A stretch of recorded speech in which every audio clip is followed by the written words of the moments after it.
All right, so we're on the continuation of the last part. So, what should we talk about, Dr. Nushin? I think you should talk about the cosmic vision for the upcoming new year to the 2025 because you have so much insight and knowledge that I think people can really, really use that. And we are well, today is what the 11th or the 12th of the month. So we have a couple of more weeks. And That's if they right. want to put some intention into doing, something new or change their life for the better, I think the knowledge that you're going to give us is going to be extremely powerful. Okay, great. Awesome. And I've noticed in there you're also gaining some of this information for yourself too. Yeah, That's what you said in the last session. So definitely, that's good. That's definitely. good. I Yeah. love it how you learn from everyone. That's one of the things I love about you. You're very humble. You learn from everyone. So that's beautiful. Um, so that's a great topic. It's actually some very close to my soul of my calling, it's interesting that, I did the numerical values of my name, okay? And so I wrote down Shahin, okay? And I added the letters and it came out to 365, which is like 365 days of the year, right? Then I did my other name, which is David or David, and I wrote down that too, and the numerical values came out to 24, right? So that's 365 days of the year, 24 hours of the day. And I know my calling has always been helping people understand the cosmic code of each day and month and ahead of time, both personally and globally. So the fact that you are actually bringing this up, I was like, okay, this is great. It's right up my alley. So, and it's interesting because my name matches also my birth, which I'm a 42-6 life path. So the name even matches the birth. So I was like, and I was born on 6th of in the Persian year, 6th of Mehr. Again, another 6, another 2, 42, 6, all these things. So each one of us is actually has all these parallels, but we're just not aware of it, which is really incredible.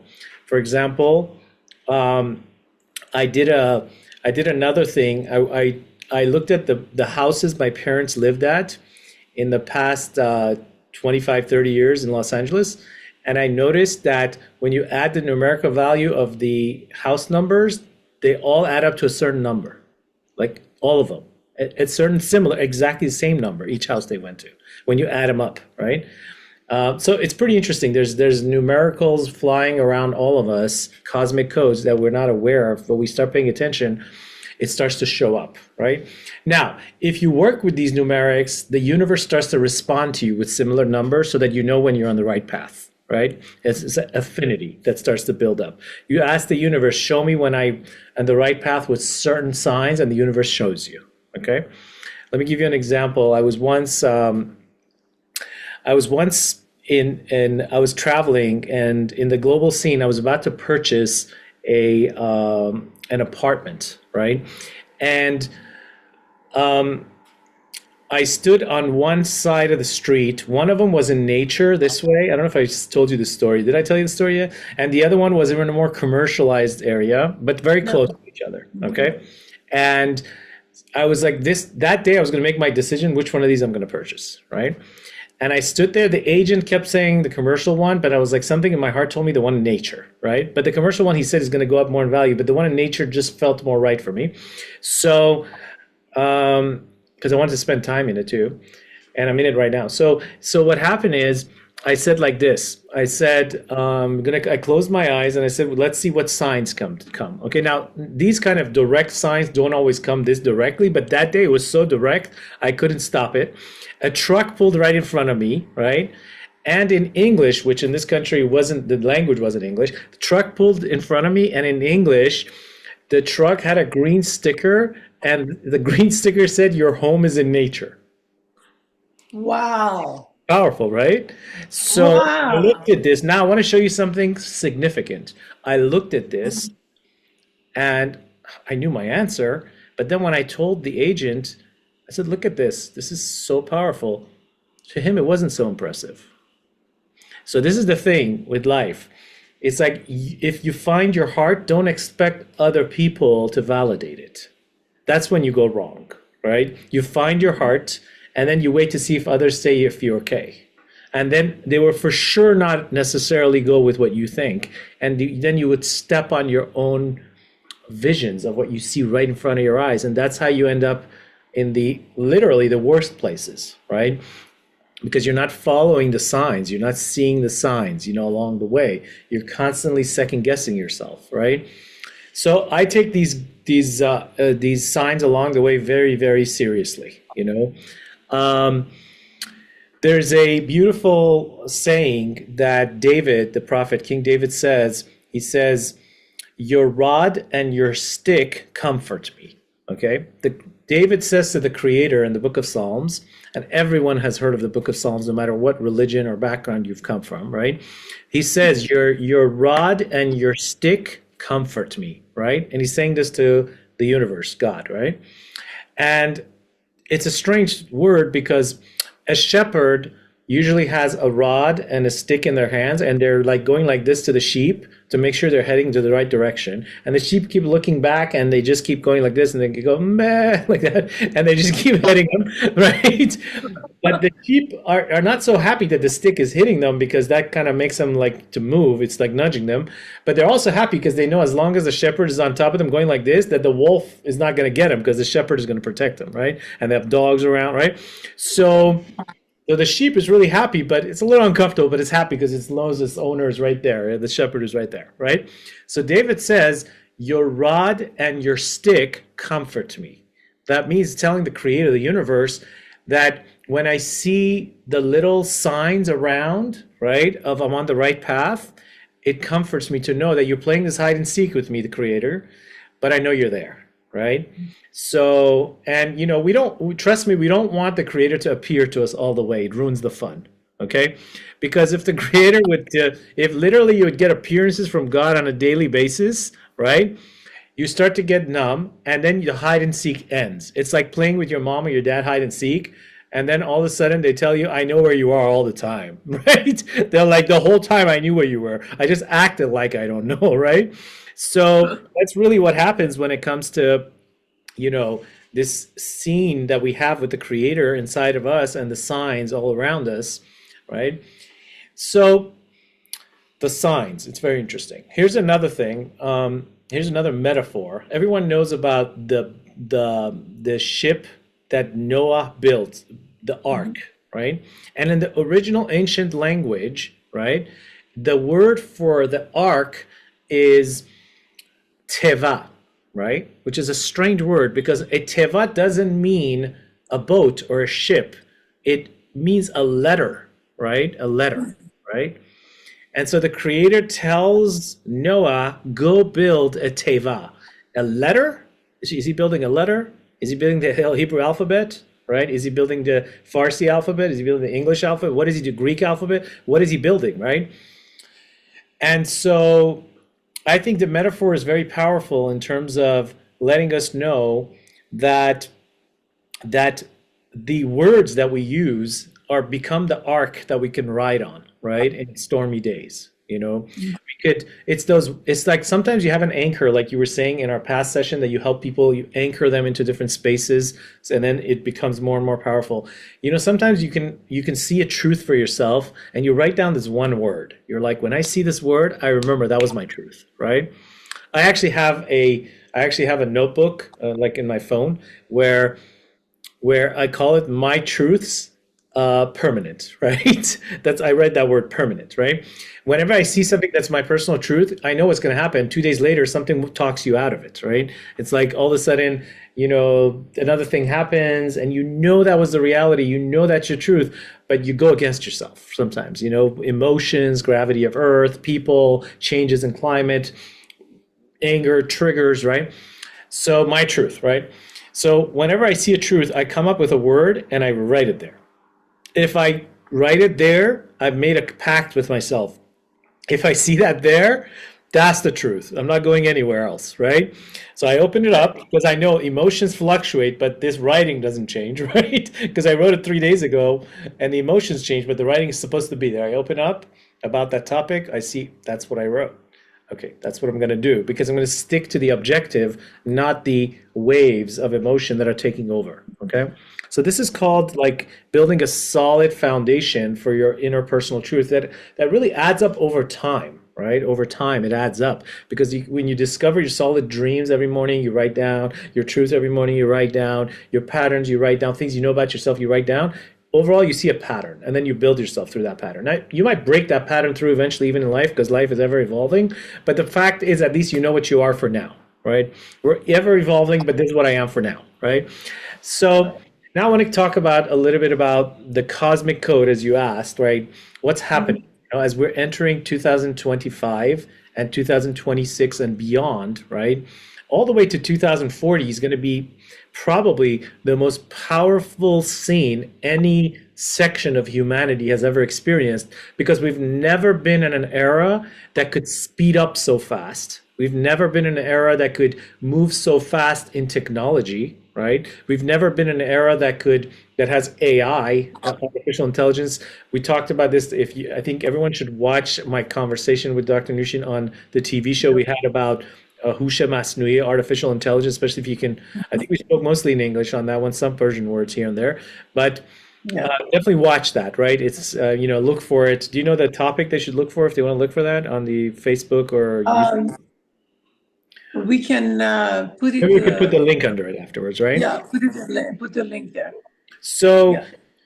when we talk about AI and artificial intelligence, we're discussing something really powerful because the kind of change that we're about to see and the kind of change that's already began since September 27th, 2024, where this star, a special star, appeared on Earth that hasn't appeared for 4,000 years. I talked about this, I think, with you personally, but we didn't fully reveal it as much on television. So on September 27th, a specific star appeared on Earth cosmically that changes everything forever. But this change has not happened for more than 4,000 years. And it's really, really powerful. That's why you see all the dramas all around you. Just in the past year, if you look at the Middle East, hundreds of changes have occurred. Um, Tens of leaders have been replaced, and moved around. Countries have been shifting. Laws are changing. Right this minute that I'm speaking with you, the financial market is so at odds. Like you have hundreds of trillions of dollars being poured into the cryptocurrency world. Bitcoin went from 65,000, which was pretty high by itself, to $104,000 as we speak, right? Many other coins that the American dollar is being poured into is the biggest market right now that it's being poured into. Many of the coins tripled 4 times, 5 times, 20 times, some of them 200 times. Okay, 200 times. That means um, people invested and got a 200-time return within 15 days. That's a crazy thing, right? That takes 10 years in the stock market, right? So what's happening? What's really happening, right? What's happening cosmically? Well, we're going through something big. This is a chance this coming year, in the next 6 months especially, and on. It's a chance that, first of all, those who've been down, okay, those who've been really down in the trenches, especially with finances and wealth, this is a chance that you can go through the great wealth transfer. You can take a little bit of money and you could increase it. Something big is happening. It's like literally a chance from the creator to make a shift with $10. Sometimes people tell me, I don't have any money to invest in anything, right? And I say, well, do you drink coffee, right? You drink coffee, right? And they're like, yeah. I'm like, can you drink a little less, 1 cup less at work where you purchase it, where it's Coffee Bean, Starbucks, wherever you are. If you take $5 a day, literally, and this is amazing. If you take $5 a day since last month and just buy, let's say, a coin called XRP that's growing massively, and you just put $5 a day, you will 10 times your money in 2 months. I'm not giving financial advice, but there's no way to say no to it because something big is happening in the universe. Okay, Something big is happening. If you look at silver, right? Silver went up by 40%. It hasn't done that in 30 years. If you look at gold, it went up by another 20, 30%. Hasn't done that in years, in 30 years. If you look at something is happening. So everybody's like, well, I don't have money. Inflation eating is my money. But then what if you had intuition instead of inflation, right? What if you knew where to place yourself and make the moves because you have foresight? Then what happens is your intuition beats inflation because inflation is only stationary for certain instances. Money is always moving around. So if you move yourself with intuition around, you can actually be at the right time, at the right place, and move ahead. This is really, really important. This takes away that sense in us that I'm a victim and I can't do anything, right? I was talking to several of my clients and they said to me, I can't afford to buy a house in Los Angeles. Everything is so expensive. I said, well, why do you have to be glued to Los Angeles, right? And so, and then he's like, well, where am I going to go? I'm like, well, maybe you can buy one in Florida. Maybe you can buy one in. So people are stuck to one thing and they want that and they say it's not happening. That's called being a victim. In order to grow, you have to go beyond time, space, and motion. Okay? A famous story, everyone knows this story, no matter what background or religion you come from, the story of Abraham. God tells Abraham, go from your land, go from your place, go from your father's house to a place that I will show you. And it doesn't even tell him where I'm going to show you, right? Just get up and go. The idea is go beyond time, space, and motion, and you will be shown, right? Go beyond your astrological limitations. So in this conversation of going beyond your astrological limitations, if you come and tell me I'm stuck, okay, you never even have to come to me, right? I can tell you the answer now. And if you apply this answer, you can come to me with good news. The answer is, where are you identifying with time, space, and motion? Where in your life are you thinking that your essence is stuck with time, space, and motion? If you move a little bit around on Earth, if you move out of your comfort zone, if you go beyond your astrological limitations, so for example, somebody who's born the month of Taurus could be like, well, I'm Taurus, so I'm lazy. No. Break through the comfort zone of being lazy and you'll attract wealth. That's how you attract things. If you're a Libra, you think you're indecisive, go beyond that and make decisions go all the way. If you're a Leo, right, you have a lot of power and grandeur, let others have some of that grandeur and honor others, and you'll get what you want in life. If you're born in month of Cancer, which I know you're also Cancer sign, right? And Yeah. Cancer signs have, have the keen ability to feel people's emotions and intuitions, but then they can also fall into other people's emotions and be taken over. Build powerful boundaries. In your case, like, Nushin, you decided to master the art of emotions and understand them and work through them. And now you've become an expert in helping people feel what they really feel, right? Use that sensitivity towards others instead of shooting yourself in the leg, right? That's what a Cancer sign's correction is in this world, right? Free knowledge for you. So they're going to be like, why are you spending more time on the Cancer, right? So, and each sign, I'm not going to go through all the 12 zodiac. We will in the future sessions. Maybe we'll go through them. But each one has what we call a tikkun, or correction, right? Yeah. And so now about world perspective, okay?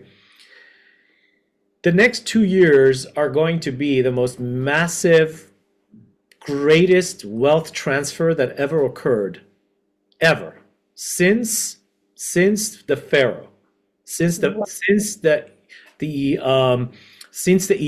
Egyptian slaves left from building the pyramids and Pharaoh. Okay. Wow. Wow. Now, everyone has read about the plague of darkness, right? Where Ten Commandments movie, you see that there's darkness and the Egyptians are stuck and the darkness is thick. You can touch it. That's how dark it was. It wasn't like just there was no light. It was a thickness of a cloud, right? So this thickness was so thick people couldn't move through it. That's how thick it was. And there's a story that the people that were leaving as slaves from this Egyptian bondage, they go and tell the Egyptians, give me your gold, and they voluntarily give it. And it's kind of a crazy story. Why would anybody voluntarily give you their gold, right? what's happening here, right? And so without going too much into depth, the cosmic code says that, I mean, I can show you how I get to these cosmic codes, but that would be like, 30 years of training. So I'm not gonna, we don't have that much time. We only have 11 minutes. So in the next 11 minutes, I'm gonna give you the answer first and then go and study on your own. It's kind of like the story where this great student comes to this stage named Hillel and says, I'm going to stand on one leg, like that yoga pose, right? I'm going to stand on one leg, and I want you to tell me all the principles and philosophies of your mystical teachings, right? And he says, you only have 1 minute. If you don't tell me everything, I leave, and I have nothing to do with your school of thought, right? So Hillel, who loved people, said, all my teachings is about love somebody else as much as yourself, or do not do to somebody else that which you hate to be done to you. That's it. Now go learn the rest, right? The rest is a lifetime, right? So, but he got him the principle, right? So I'm going to tell everyone a very unique principle right now that will help us magically, right? And the principle is the great wealth transfer is happening right now to those, especially that have a vessel. Okay, a vessel means a heart of gold waiting, and they've done all the work, but they didn't fully see the results of the finances and the wealth they feel that needs to come to them. And things have been delayed, moved around. And there's a reason why they were moved around, because we're in the Babylonian system, or you can call it the Egyptian system, or the Western culture system, where there's been suppression that those people who sometimes end up doing great things don't always get paid for it. Look at schools, for example. We have teachers, the most valuable people on earth. Why are they getting paid the least, right?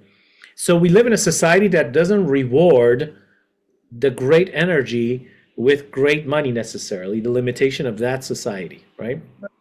Right. We're about to have a breakthrough, and all the people that are givers and healers of the world are going to be able to attract the right kind of wealth that they deserve for their ability to be able to give more. Now, there's a prerequisite to this. The prerequisite is that you have to do something, a little something. You have to build a little vessel, and you don't have to be successful at it, but you have to do something. And that something could be start that little business you wanted to start. Transition a little bit from your 9 to 5 if you feel like a slave, buy that cryptocurrency that you think might have a next level. So consult with someone, do something, right? Because it's not about what you do. You're going to be blessed. It's about making a move. You got to build a vessel, because without a vessel, you can't attract the light. Okay. The light needs to know you build a little house for me so I can come into it. Okay. Take a little move, whatever that is. Okay. Make a little move, go beyond your comfort zone. And big changes are coming as we speak. Big changes, huge changes, promise. Big changes are coming as we speak, but if you make a little move. Now, another element that we can talk about in the next 7 minutes is that this big perspective of the next 2 years includes your friends, and some of your friends are going to be artificial intelligence, right? Wow. How? Anything that can make it that you can focus more on your purpose and do what you love most, and this thing can take care of it so that you could do that more, so you're not a robot repeating. You assign the robotical, I just made up a word, you assign the robotical task to the AI to do it for you, right? I've never seen anybody be angry about vacuums, or calculators. Nobody's angry about them. Why? Because we're used to them now, right? But if you took a calculator, I could guarantee you this, if you took a calculator to my great-grandfather and said, from now on, just type it into this, you get an answer, they would not trust this thing. They would say, no, what if it gives me the wrong, I'm going to write it down. I'm not trusting my $100 with this, my gold or my accounts. One mistake and, this could happen. And you're like, no, it's a calculator. It's just an exact science. It has nothing, it has no brain of its own. It just repeats tasks, right? So our fear of AI has to do with the transition that we're about to make. And we're also afraid of ourselves because we don't have limits, right? We're afraid that what if I get so into it that it takes over me? Or what if I don't know how to use it and I feel bad about myself? Or what if I don't migrate, or I migrate less or more, or I hear about all the conspiracy theories? Leave those alone. Just get what you want. What do you want? You just want your life become easier so you don't repeat tasks, so you don't become a robot, you don't become a zombie and a numb person. You can focus on bigger things, right? What are those bigger things? You, the great aspect of your purpose, right? Um, who here has a vacuum cleaner that just cleans your house for you? Do you have one of those yet? Or okay, My I mean, daughter does, yeah. right? We all have had an experience with it. It works, you just click it at 9 a.m. every morning. It just washes the floor and vacuum at the same time, right? Pretty cool. Why would I want to do this every day if I can be focused on, having the most wonderful conversation and dinner with the person that I love and not being tired so I can do this? Why would I want to do that repeatedly, right? So same concept. You want to tap into, you want to roll with the times. Anytime you see, let's talk about also, we have certain countries in this world that are not keeping up with the times, and they call it spirituality, right? And then we have certain countries in the world that keep up with the times and inject spirituality. Look at the results. I'm not going to say any names, but just look at the results for for yourself, right? The results is that you either roll with the waves, right? Roll with the times and stay in your spirit, or stay in spirit and get stuck and call it spiritual, but not roll with the times. And then you'll eventually be called a feared, scared person that thinks you're being spiritual. But you can't be spiritual if you're not. You hear that sound? I don't know. You can't be roll with the times, right? You can't be spiritual if you're not rolling with the times. Let's see. This story reminds me of one time I was doing a very powerful breakthrough session, like the ones you were talking about in a different way, that you go to people's houses and work with them. Right. So I was doing this powerful breakthrough session. It was a 2-hour session. It was a release, and it was a forgiveness, release, and letting go of these black bags type of session. Very deep. This lady had arrived in my office and said, "Shahin, I'm so happy I'm here." I said, "Why are you so happy you're here?" She said, "I'm going to leave a cloud of sadness in your office and leave. I'm so happy today." That's what she said. So, and I Oh said, my "You know what? God. Maybe we can leave this cloud of sadness and let it go down to the earth so we both could be happy. You don't have to leave it with me." So anyways, we got into this session and we were doing like this really powerful session into a deep state of, past life regressions and releasing black bags and working out strategies inside their mind and working with the spirit and letting go of violations of the past. And so we get to this point where now it was a moment where I was giving this suggestion to her to go ahead and now release all those black bags we collected into this one spot. Go ahead and release them now, right? And right before I said that, it was a Friday, and the garbage truck was coming by to pick up the garbage. So, and the windows were closed, but you could still hear it, those loud sounds like that, right? So picked it up, and I was so afraid that as the truck bounces back down and goes boof like that, she's gonna come out of trance and get startled. So I go now, and as you hear the sound that goes poof, release the black bags and the garbage and let it go. And the truck goes boo like that. And she just like releases all that. And in her, this is the amazing thing, in her trance environment, in her space, she had no recollection even or thought about the fact that there's a truck. Only I was conscious of it because in her Right. mind, she put everything together. So here's the thing. All it took was for me to get nervous, she would get nervous, right? But since I was rolling with the waves of this truck bouncing and just utilizing it, she was able to roll with it too. So a lot of times we see this also in our lives where we're scared of things that are not that bad, but we make them real, right? Right. It's like, Always. it's Yep. right. It's not that bad until you make it that bad, right? Yep.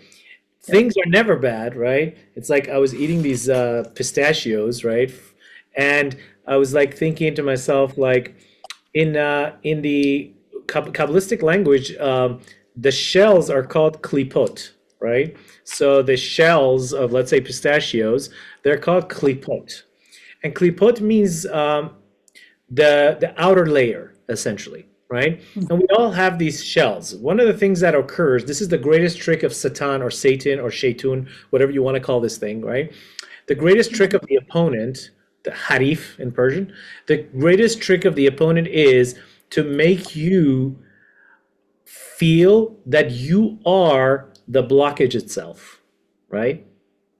Instead of thinking that I'm in an obstacle course and the blockage is coming, but I could ride it through, all I have to do is remove the shell and take the diamond from within. We get so caught up thinking, oh my God, I failed, I couldn't overcome the shell, and I am the shell, right? And that was the story. We're going to finish this up about 1 minute. That was the story with Adam and Eve, the story, the metaphor that all humanity knows about is that after they took the first bite from the tree of knowledge, good and evil, now they felt, I am good and evil. Right. They didn't realize, no, you are the ultimate essence and you're perfectly good. You just tasted from something. That's all. Just don't taste it if it's not for you right now. So as soon as they said, this is what the nature of all addictions is, as soon as they said, I am that, now they wanted to take the second bite, right? And the teaching is, in the mystical teachings, is that it's never enough. It's never about the first bite, because the first bite you're just sensing and you're like, that's not for me. It's always the second bite that gets you into the addictive mode. You can always say a no right at the beginning, moment of pause, a restriction, and then you generate actually more light. When you do something wrong, when you fail, and you watch and look, and you pause for a moment, and you walk a different direction, you actually generate more light than before you failed. You're on a higher level than before you failed. Here's another example. Somebody walks by and sees a wallet over there full of money and just walks right by, doesn't take it, it's just there, right? Another person walks by, takes the wallet, gets really tempted not to give it back, right? And walks half a block, right? And then has a realization. It's like, you know what? This has an owner. Maybe I can ask around. Walks back half a block and decides to give the wallet back to whoever is the rightful owner. The question is, who actually generated more light? The one that never even picked it up, or the one that picked it up and made a return, right? And according to the mystical teachings, the one that picked it up and made a return generated a lot more light than the one that never picked it up, right? Because the one that never picked it up didn't even have that challenge. So that's not where their light is going to come from, right? So it's all about, don't go for the second bite, make the return. All right, so I will complete this session. Make sure to watch also the first session we started with Dr. Nushin. I'll complete this session with this conversation of the cosmic code. Remember to plant something for the coming year because it's going to be powerful. Have a vessel to collect. And once again, my name is author Shahin Jedian, along with Dr. Nushin Nikfarjam. It's been a pleasure to be with you, and we will keep this at 30 minutes. Watch our next episode. Definitely. Thank you so much, Shahin.